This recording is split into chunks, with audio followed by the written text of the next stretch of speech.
where we don't just report the news, we discover the secrets the reality stars are desperate to keep hidden. Today, we are diving deep into what might be the most explosive event in the history of Sister Wives. If you thought Christine going was the nail in the coffin, wait until you hear what is happening in North Carolina. We have received insider reports, exclusive theories, and a timeline of events that shows Kody Brown is not just losing control. He is actively spiraling into a state of paranoia that could have legal effects.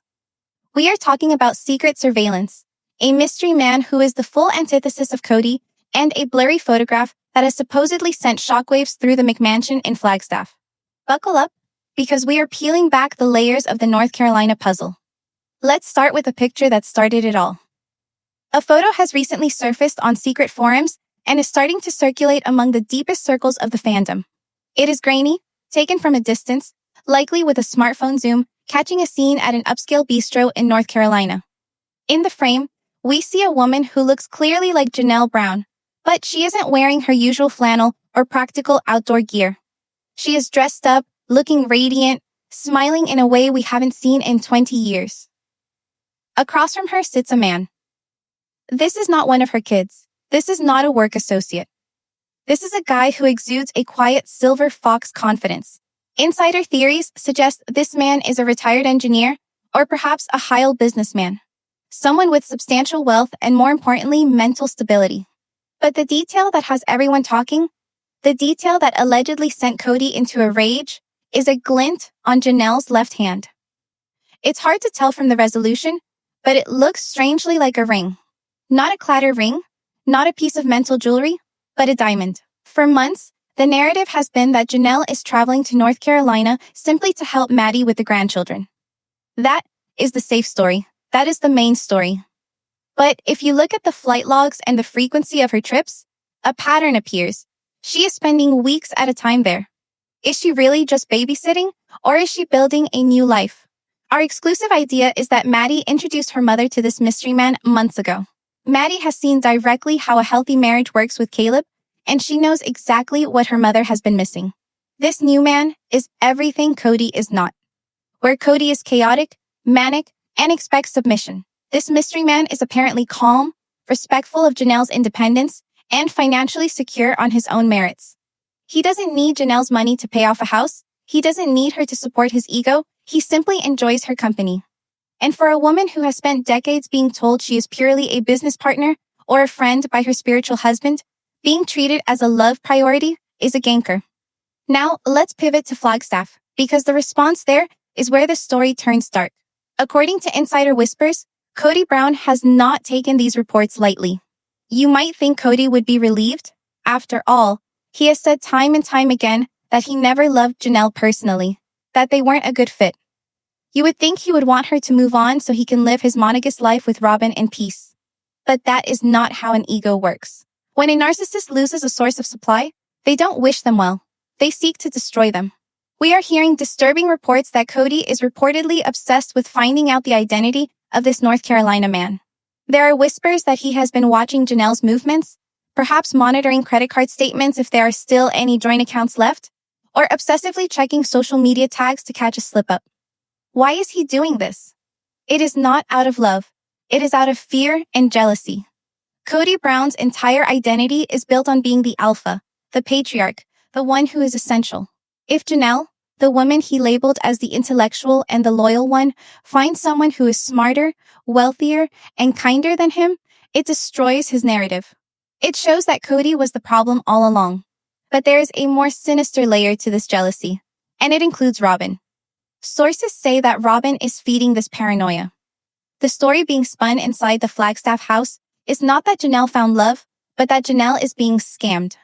Kody and Robyn are supposedly telling anyone who will listen that this mystery man is a gold digger, a predator who is only targeting Janelle because she is a TV star. This is the foundational lie they are building to justify their deeds. It is a classic projection. Kody fears this man is after Janelle's money, because Kody himself has been living off Janelle's money for years. The hypocrisy here is stunning. We have exclusive ideas that the mystery man is actually significantly wealthier than Kody. We are talking about real assets, retirement funds, and property, not a portfolio of debt and unfinished land like Coyote Pass. But facts don't matter to Kody when he is in a slide.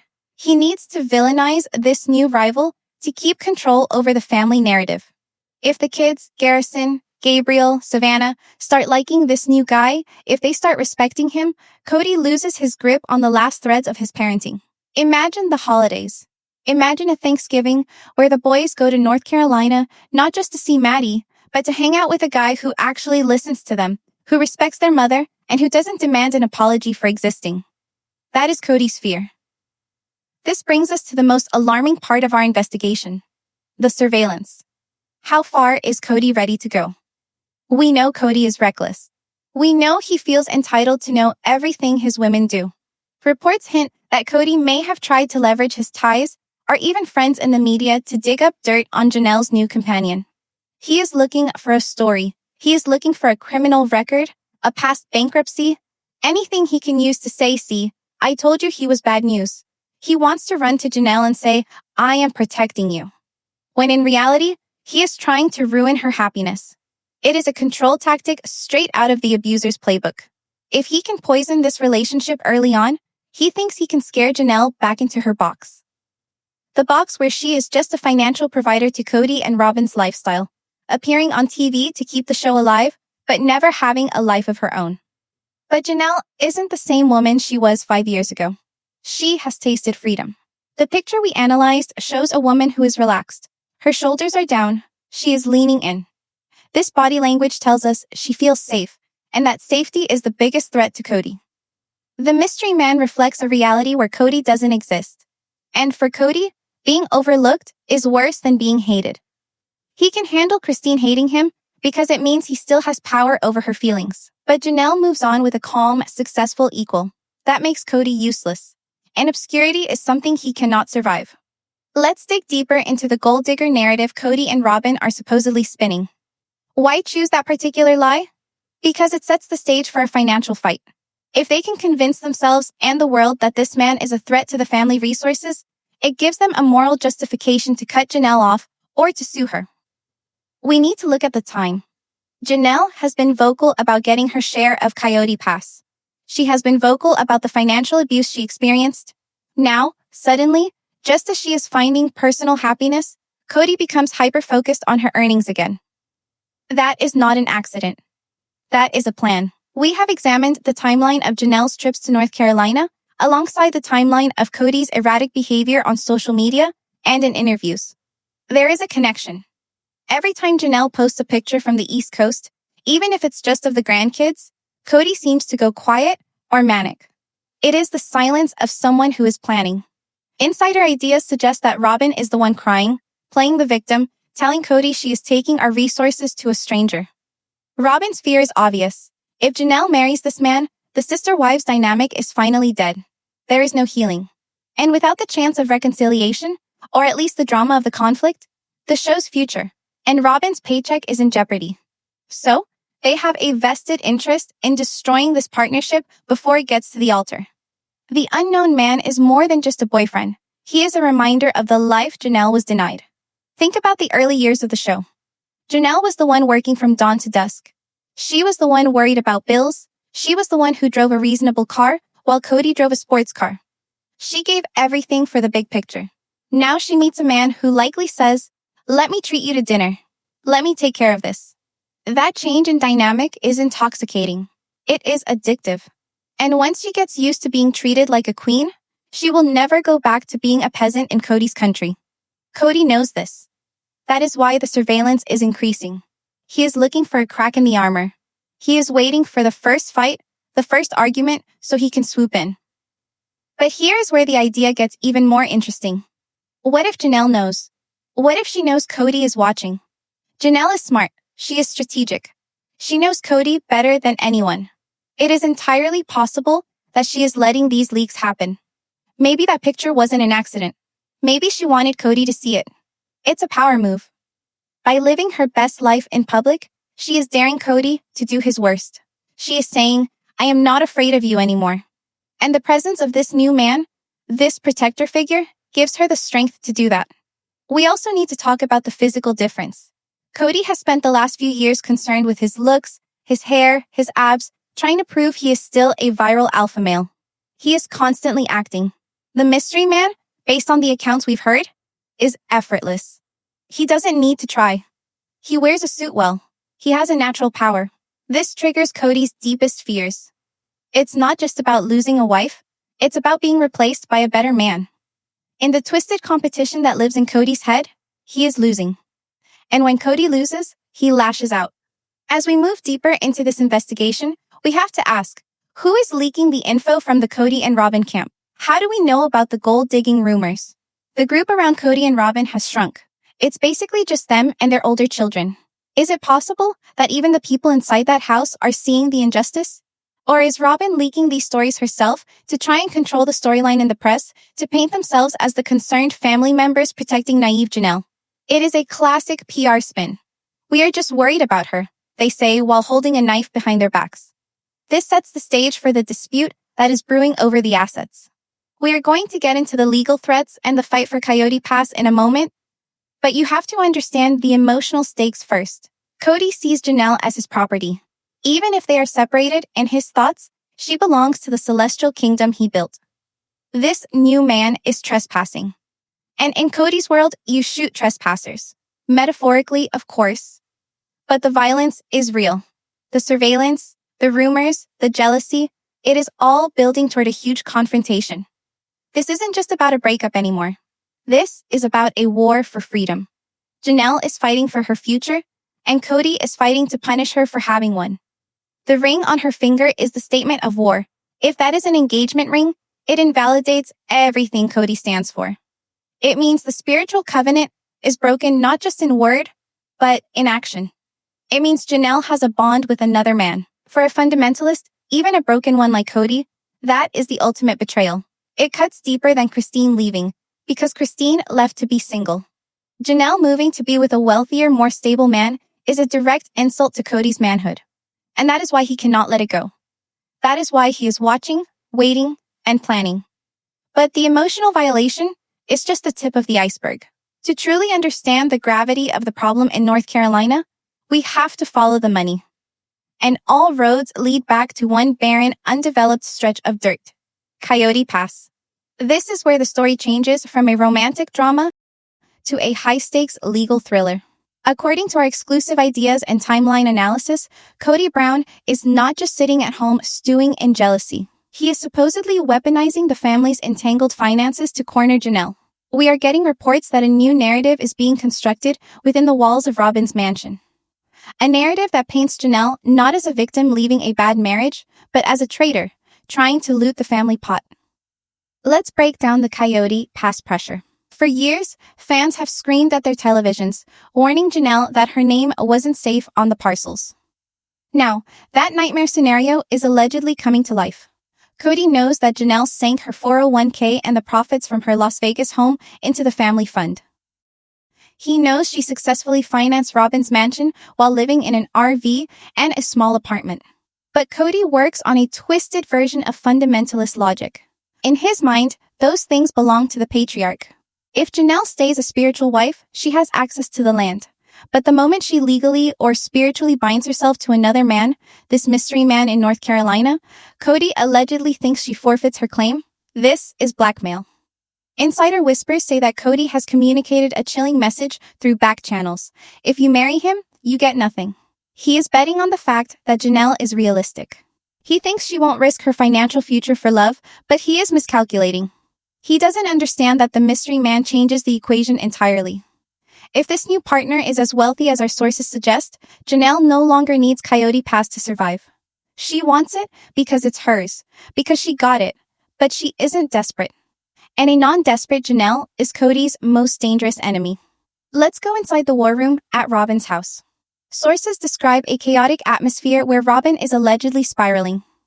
She isn't just crying about the family breaking up, she is crying about the gift. The story she is feeding Kody is dangerously manipulative. She is reportedly telling him Janelle is going to take that land and give it to this stranger. He's going to build on our land. He's going to live on the land we dedicated. This awakens Kody's territorial instincts.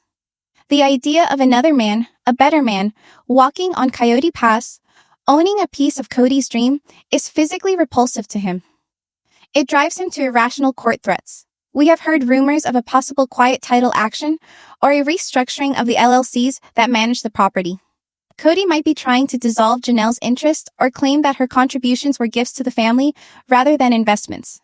It is a dirty legal tactic, but consistent with a man who thinks he has been wronged.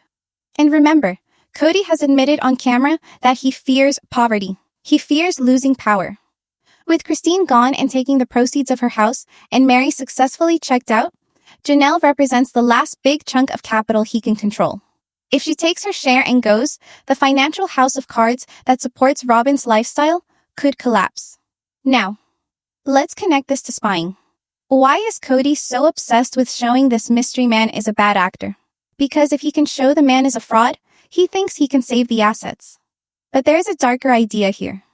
Some insiders believe that Kody is looking for grounds to sue Janelle for misappropriation of funds or breach of contract regarding the family LLCs. If he can paint her travels to North Carolina as abandonment of the business relationship, he might try to squeeze her out. This is why he needs to know who paid for the trip, who paid for the dinner. Is she using family pot money to date this new guy? The irony is obvious. Kody and Robyn have been spotted wearing expensive watches, buying art, and driving luxury cars, draining the family resources for years. Yet, the moment Janelle gets a plane ticket to find happiness, she is scrutinized like a criminal. This double standard is the fuel for the court fire Kody is trying to start. But here is the twist our investigation has revealed. Janelle has receipts. Janelle was the bookkeeper. She knows where every dime went. If Kody drags this into a legal fight to stop her from marrying the North Carolina man, he risks exposing his own financial mismanagement. He risks a forensic audit of the family pot. This is where the mystery man becomes a strategic advantage. If he is indeed a businessman or retired engineer, he likely knows contract law. He likely has his own lawyers. Kody is used to bullying his women who are emotionally entangled with him. He is not prepared to face a calm, wealthy outsider who can hire a shark of a lawyer to protect Janelle's interests. The reports of a legal threat from Kody might actually be a bluff. A desperate attempt to scare Janelle before she knows she holds the winning hand. Let's look at the psychology of the secret leaks. Who is telling the press that Janelle's new man is a gold digger? The grammar, the phrasing, it sounds exactly like Kody. He's an opportunist. He doesn't understand our culture. These are Kody's words. He is trying to poison the public view of Janelle's new relationship so that if he does sue her, he looks like the protective ex-husband rather than the greedy villain. He wants the audience to think, oh, Kody was right. That guy just wanted her TV money. It is a preemptive strike on her character. But the crowd isn't buying it, and neither is Janelle. We need to talk about the ring theory. The ring seen in the picture, if it is an engagement ring, it accelerates the timeline for Coyote Pass. Kody knows that once Janelle is remarried, her legal goals shift. Her estate planning changes. If she passes away, her assets could go to her new husband, not back to the Brown family. This thought scares Robyn. It scares Kody. They view Janelle as a resource that belongs to the community even after the marriage is dead. The monitoring is an attempt to figure out the date. When is the wedding? How much time do they have to move the assets? We are also getting exclusive whispers about the children's involvement. The boys, Garrison, Gabriel, Hunter, are apparently fully supportive of this North Carolina relationship. This is the final nail in the coffin for Kody. If the sons who Kody has been at war with accept this new man as a father figure, Kody loses his patriarch card completely. The monitoring isn't just on Janelle. Kody is likely stalking his son's social media to see if they are sharing pictures with the mystery man. Imagine the rage Kody feels seeing a picture of Gabriel shaking hands with this new guy, looking him in the eye with respect. Respect he refuses to show Kody. This jealousy is what fuels the safety story Robyn is spinning. Robyn is reportedly claiming that this new man is a security risk. She is telling Kody that they don't know who he is, that he could be dangerous, that he could hurt the family. It is pure paranoia intended to keep Kody in a state of high alert. It supports the expense of the surveillance. It justifies the lawyers. We have to protect what's ours, she whispers. But what is really theirs? The land is uninhabited.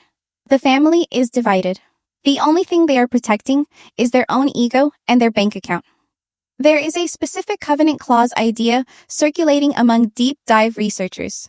It suggests that the original agreements regarding the land were made under the idea of a plural marriage. Kody might claim that the land was intended for a polygamous compound and therefore a monogamous ex-wife has no right to build on it. He might try to force a buyout at a greatly reduced rate, claiming the land has depreciated or that the infrastructure costs he paid should be deducted from her share. It is a cash squeeze. Take pennies on the dollar and go away with your new boyfriend, or fight me in court for years and get nothing. But Janelle's trips to North Carolina tell us she isn't scared. You don't glow like that if you are afraid of a lawsuit. You don't wear a diamond ring if you are broke. The confidence Janelle is displaying suggests she has already checked with counsel. She knows Kody is watching, she knows he is angry, and she is going to North Carolina anyway. This brings us to a key realization. The mystery man might be funding her case. If this guy has big pockets, he could easily bankroll a legal team to crush Kody's claims. Kody is bringing a knife to a gunfight. He is used to controlling women who have limited means and a religious obligation to obey him. He has no plan for a woman who has a wealthy partner and zero unexpected loyalty. The legal threat is Kody's last stand. He can't use love to keep her. He can't use religion anymore. She's seen through that. He can't use the kids. They are on her side. All he has left is the dirt at Kody Pass, and he is clutching it with a death grip. The sad reality is, he would rather see the land sit empty and barren forever than let Janelle build a happy home on it with someone else. It is the ultimate scorched earth policy. If I can't have you and I can't use your money, then no one gets the land. As we analyze the leaked photos again, look at the setting. A nice restaurant, wine on the table.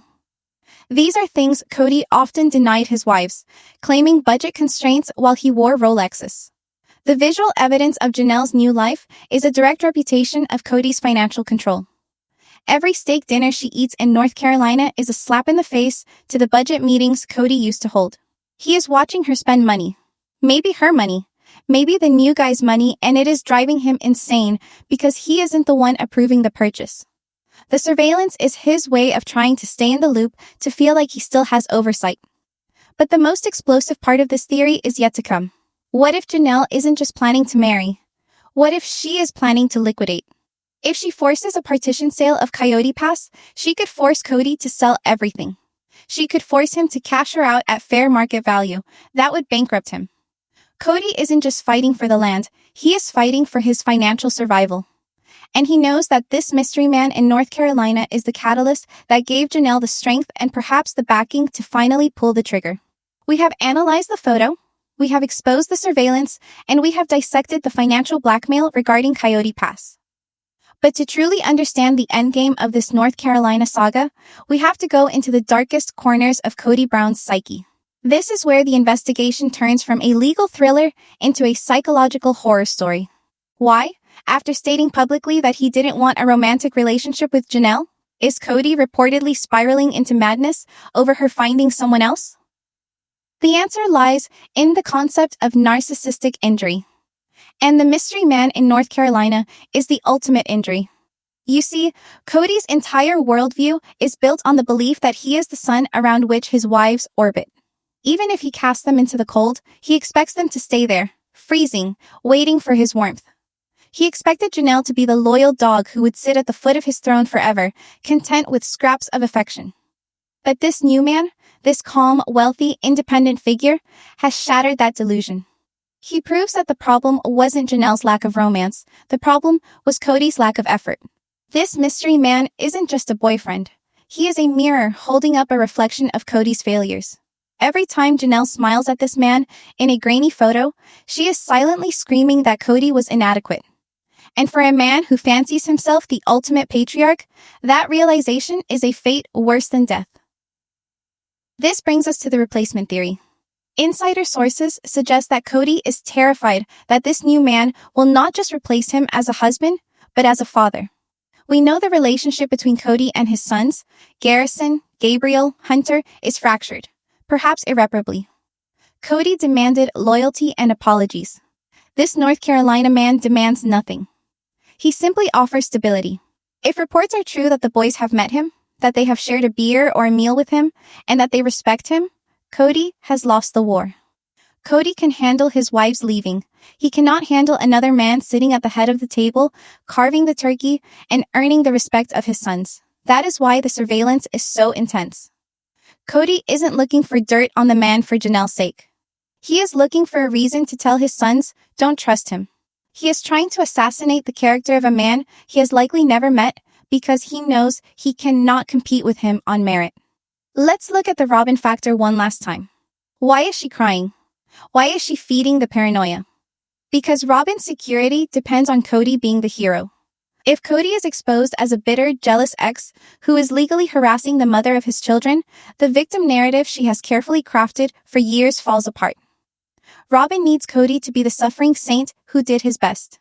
But a suffering saint doesn't hire lawyers to block his ex-wife from moving on. A suffering saint doesn't threaten to sue over land. By pushing Kody to attack Janelle, Robyn is inadvertently exposing the cruelty that has always been there. She is terrified that if Janelle marries a wealthy man, Janelle becomes the winner of sister wives. And in Robyn's world, there can be only one winner. The most disturbing element of our investigation is the scorched earth policy Kody seems to be adopting regarding the assets. We have discussed the legal threats, but the psychological drive behind them is pure malice. Kody would reportedly rather burn Kody Pass to the ground than let Janelle sell her share and use that money to build a life with another man. He sees that money as his money. He sees her independence as theft. This is a classic abuser tactic, financial coercion. If I can't control your heart, I will control your wallet. But Janelle has outsmarted him. By moving to North Carolina, even part-time, she has physically removed herself from his sphere of influence. She is surrounding herself with people who tell her the truth, that she deserves better. So, what happens next?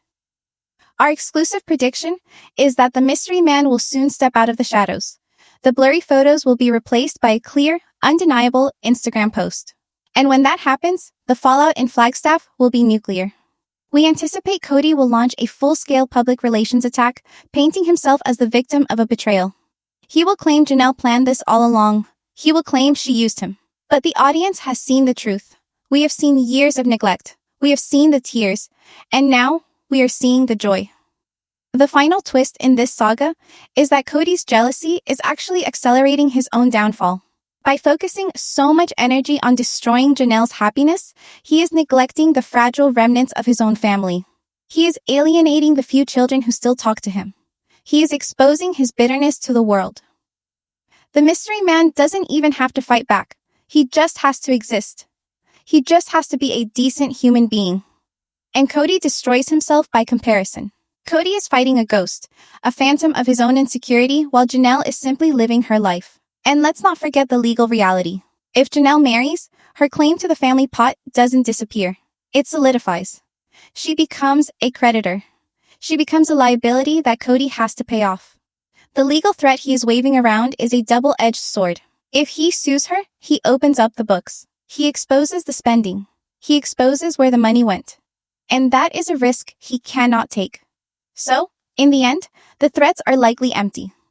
They are the screams of a man who knows he has lost. This North Carolina mystery is the closing chapter of the sister wives tragedy. It is the moment where the facade finally crumbles completely. Janelle Brown, the logical one, the steady one, has done the math. She calculated the cost of staying versus the benefit of leaving, and she realized that the only variable holding her back was Kody. Now that she has removed that variable, the equation solves for happiness. The ring on her finger is the proof. The smile on her face is the evidence, and Kody's rage is the confirmation that she made the right choice. We are witnessing the liberation of Janelle Brown. And while Kody sits in his mansion surrounded by boxes of unsold jewelry and undeveloped land, paranoid and watching the internet for updates, Janelle is out there somewhere in the Smoky Mountains, having dinner with a man who actually wants to hear what she has to say. That is the ultimate revenge. Not anger, not lawsuits, just happiness. Now, I want to turn this over to you, the true investigators of Coco Gossip. We need to settle this debate once and for all. Look at the facts we've presented. The timeline of the trips, the leaked photo, the insider reports of Kody's surveillance, and the threats regarding Kody Pass. Do you think Kody is actually heartbroken and jealous because he secretly loved Janelle? Or is he purely terrified that she is going to take her share of the money and run? Is this about love, or is it about the loss of control and the fear of poverty? And what about the mystery man? Do you think he is the real deal, or do you believe Robyn's narrative that he's an opportunist? Leave your theories in the comments below. If you think Kody is terrified of forensic accounting, type follow the money. If you think he's just a narcissist losing his supply, type ego death. Don't forget to hit that like button if you want us to keep digging into the North Carolina files, and subscribe with notifications on, because as soon as we get a clear picture of this mystery man, you will see it here first. Until next time, keep your eyes open, because the truth is always stranger than reality TV.